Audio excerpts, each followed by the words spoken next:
Magpunta kami kanina sa palengke. Ayan. Nagbili ako ng lemon. Mahilig na ako sa lemon. Kasi maraming gamit yan. Ayun, may okra. Oh.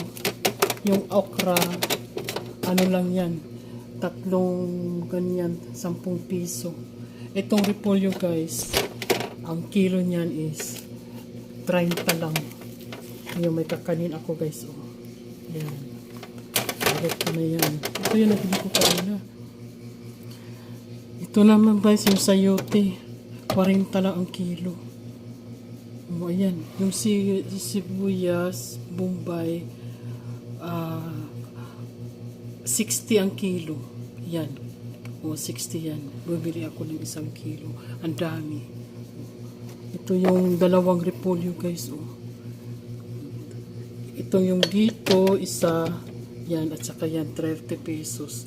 Meron din akong patatas. Ayan. 30 ang kilo. Yung luya, 40 ang kilo. Bumili ako ng tawag dito, pakwan. Kainin namin yung may tanghali. Tsaka ito, mura lang din. Bumili ako ng konti. At saka yan, pipino. Dami kong binili. Ang bawang ngayon, yan ang mahal. 140 ang kilo. Pero ito yung pipino, 30 lang ang kilo. Tapos yung carrots, 30 lang din. Ang daming pinili ko kasi mag-juice ako. Yung pinaka gusto ko guys, yung kamatis. Ayan. Ang kamatis guys, daming binili ko. Kasi ang kilo 30 din. Mayroon akong, itong 2 pinya guys. Ano yan? 40 lang yan. Tigbi 20. Ang daming kamatis talaga. Mahilig ako sa kamatis guys. Instead na magsawsawan ako ng commercial na vinegar. Yan kamatis ang ko. Ito mayroon pa akong kakanin guys. Yan. Yan ang aking rep. Kasi pinadala ako ng pera ng aking anak. Ayan. Thank you sa aking anak na si Jaymar. Ito yung mga isda guys. Ito, masarap ito sa sabaw or paksiw. Ito sa sabaw ito may ulo. Yan ang gusto ko. Ito iihawin namin yan. At saka ito guys. Mayroon tayong hipon, shrimp. Sa Bisayan, lukon. Iba yung pasayan. Iba rin yung lukon, shrimp. Pero bumili ako ng konti para pang appetizer lang yan. Tingnan nyo yung guys, sibuyas dahon. Ganito karami. 14 pesos lang yan. Ito yung magbili ako ng sibuyas. Itong ganito, itatanim ko yan. Nakatanim na ako doon sa labas. Meron ako natanim doon. Na siya, nabuhay na. Ito yung saging guys. Lakatan. Ang laki. Bibili pa sana ako nung isa, yung hindi lakatan.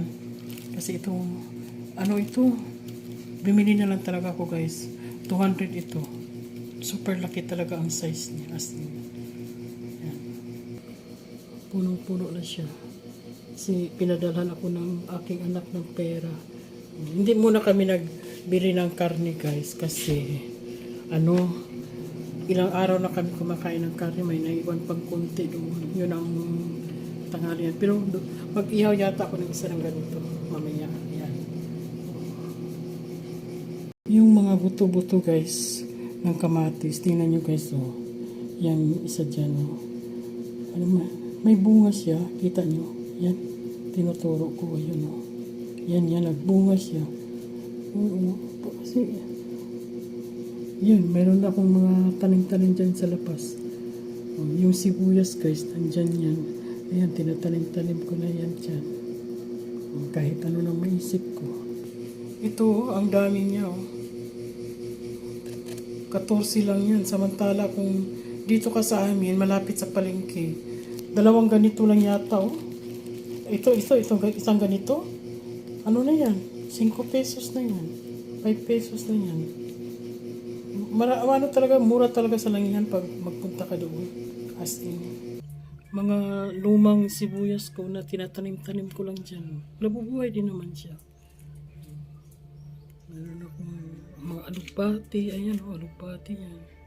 Ayan.